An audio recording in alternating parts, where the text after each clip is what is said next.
It's great to be back at Bama Pie with my friend and colleague, Paula Marshall. Paula, I want to thank you for taking the time to be a part of this special DVD feature on the Lamp movie. Thank you, Jim. I'm very honored to be here.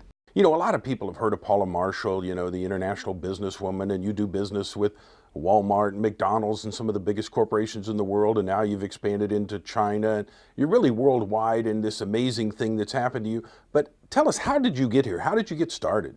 Well, I had a normal childhood. I was getting ready to go off to college, and I had one of those things happen where you just have an unexpected turn that you have to make. I actually became pregnant with my daughter, who's now 18, and it was very unexpected. But honestly, one of the best blessings in my life, because I left college, had my daughter, and came to work at Bama, and that's how I started here. And, you know, this company was actually started, I guess your grandmother actually got the ball rolling, and then your father, and then you. How does that feel, the responsibility in passing it down from generation to generation? I think as I've grown older, Jim, it's really made a bigger difference. I think maybe 15 years ago, it mattered to me. But today it matters even more, especially given what's going on in American business and what's going on in the stock market and with public companies and private companies selling out all over the place. I want to keep our company private, and I want to keep it a family. You know, most people, if they had the choice like our couple did in the Lamp movie, and they have the choice of three wishes, more people pick money than anything else. That's the number one thing in our society people think about. And why do you think that is? Well, I think it's because our society has been so geared to individual perfectionism, the rugged individual. You know, our forefathers of America were very rugged people. Right. And to some degree, I think had been kept down, or in their minds maybe put down by an institution or a government, or too heavily taxed or whatever it was. And I think they built that rugged individualism into our Constitution and the freedom and things. I think we've run amok, though, from the standpoint of we became so powerful and people were looking to us after World War II. We could make anything in this country and ship it anywhere, and it would be better than anyone had in any part of the world. Now, and we built these big bureaucracies, and we sold these companies for billions of dollars and made all these wealthy people. And I think in people viewing that, all that wealth and all that opulence, and I want that and I want that. Well, who wouldn't? Who wouldn't want that? Who doesn't want a better life? But I think we've gone over the edge of a cliff somehow that it's never enough. Nothing is ever enough. And one of the things I talk to people at Bama about all the time is, I can give you a paycheck, but if you don't take care of your health, you're going to go broke, because there's no way I can pay you enough to take care of your health. If you get sick, you're 1 month in a hospital, and you're probably going to have to file for bankruptcy. So there's a lot of things we do like that, Jim, to educate our team members and talk to them about things that a lot of people would say, oh, that's a HIPAA violation, or oh, that's a regulatory issue. You can't talk to somebody like that. Well, if you're family, that's what you do. Right. You know, I've read your story, as I know a number of people have and will be doing, and learn all about you. You've been about as poor as anybody. Yep. And you've been about as rich as anybody. How does that change your life? What's different and what's the same? What a great question. I would say money gives people a false sense of security. I realized I was on the wrong path when my husband filed for divorce 7 years ago, and I was basically kicked out of my home. The temporary family court judge said I was the one that needed to exit, and I left with my kids crying and everyone in the house crying, and I realized that I had put my career, making money, I had justified trying to give my kids, put my kids in private school or give them a great big house, and I realized I was spoiling them and ruining them because I didn't care about them enough to be there with them. It didn't bother me that I was always out or traveling somewhere. And I think for me, I've had to weigh a lot of those. where do I put my personal family and where do I put my Bama family? And I've had some trouble, Jim, putting those two together. And it's taken me a long time to realize that no matter how much I want to put those two together, they're not together. And my kids are my kids, and they must be treated special. And my Bama family are my Bama family, and they must be treated special. But they're different. They're different. And your own biological kids need to feel that you care about them, just as much as the company people need to feel that you care about them.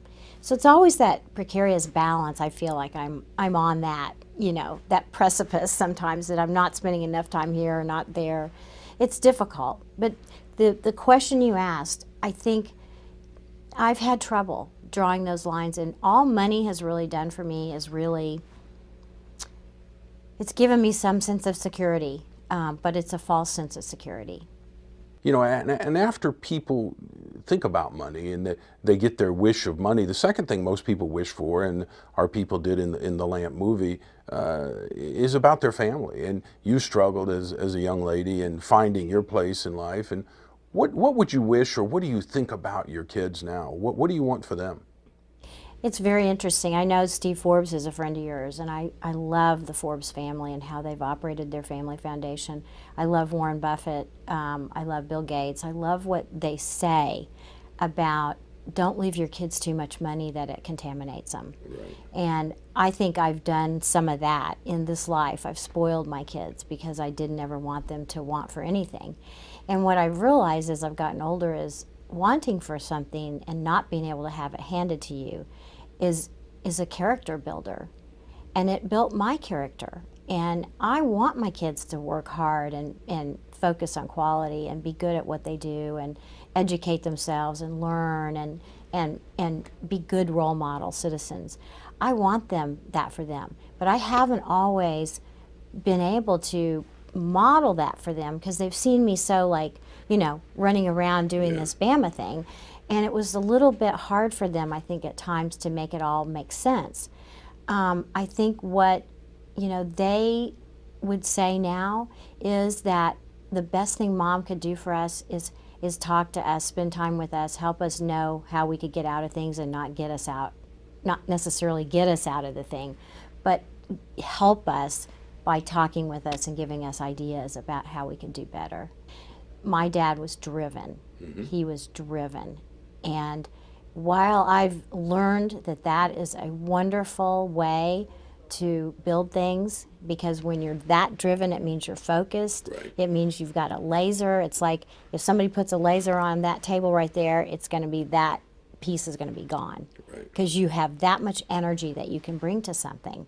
And my father was a master at that. He was a master, and I watched him do it so many times. He used to say, I'm going to make millions of pies one day.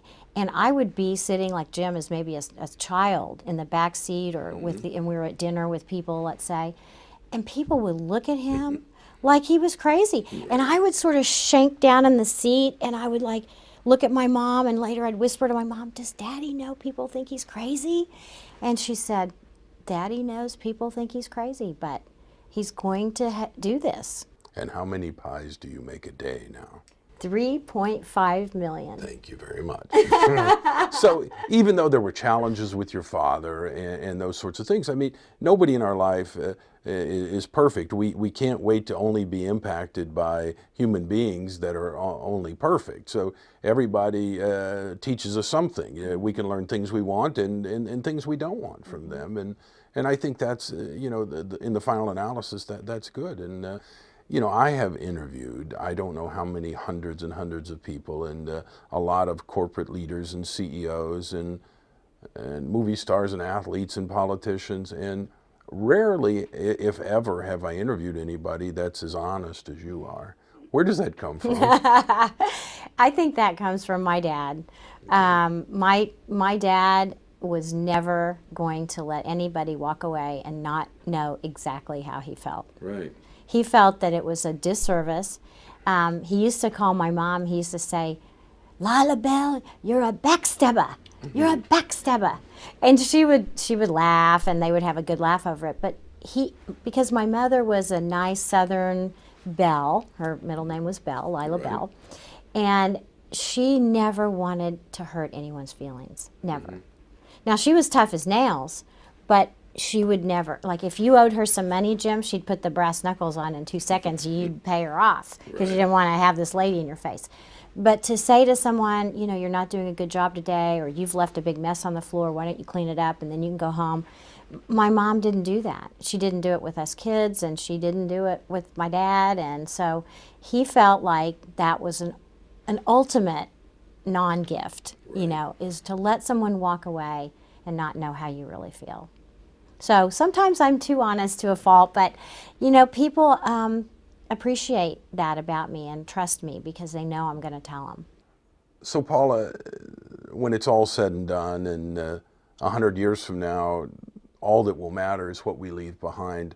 What do you want people to say and think and feel because Paula Marshall was here? One of my other mentors is Stephen Covey, and he wrote a book called First Things First, and it's one of my favorites, other than your books. But he talks about writing your own personal mission statement, and to do that, you need to pretend like you're at your own funeral. And you're listening to people go up, and you know, of course, they're always crying, right, Jim? Because they miss you so much. We hope. We hope, anyway. We hope they're not having too good of a party. But I've often, as I've worked on my personal mission statement over the years, I've often wondered, you know, what would I want people to say about me?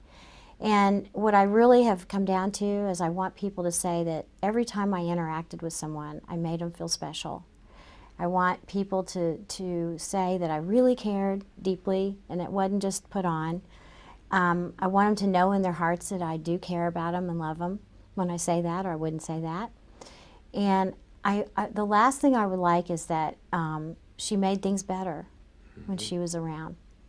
Well, I'm really excited to get to actually work with you now on a project. You guys have kind of adopted my book, Ultimate Productivity, and we're using that as ultimate productivity training and workshops here at Bama. Yes. And then it is emerging as a book you and I are doing, and that I'm very proud to co-author with you, Real Productivity, because, you know, in business, there's a lot of people that read a book or wrote a book 20 years ago, and they're running around espousing this theory of what they believe to be true. Yes. And the thing I'm excited about working with you is real productivity, because if you're anything, you're real, Paula. And so I just appreciate the opportunity to work with you on that book project and let you know how much it means to me. And how do you feel adopting all of that into Bama and then being able to share part of your Bama culture and the things you've learned here with other companies and people around the world? Mm-hmm.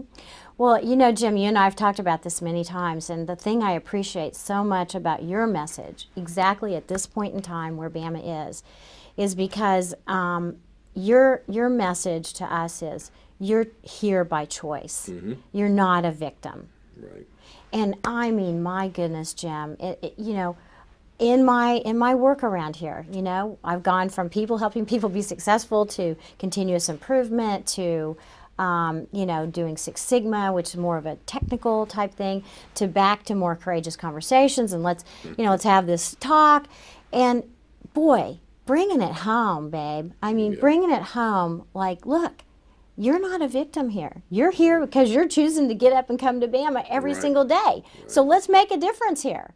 And I love that. I love that. To me, that is a message that hits home to every single person, not only in this company, but in every company in America and the world. We are so victim mentality right now in the United States. If we don't get this message, Jim, we're really in trouble. Well, I want to thank you for being honest with us here, and thank you for your leadership and your friendship more than anything. Thank you, Jim. I truly do love you. You really are a wonderful person, and we are blessed to have you on this entire planet. Thank you.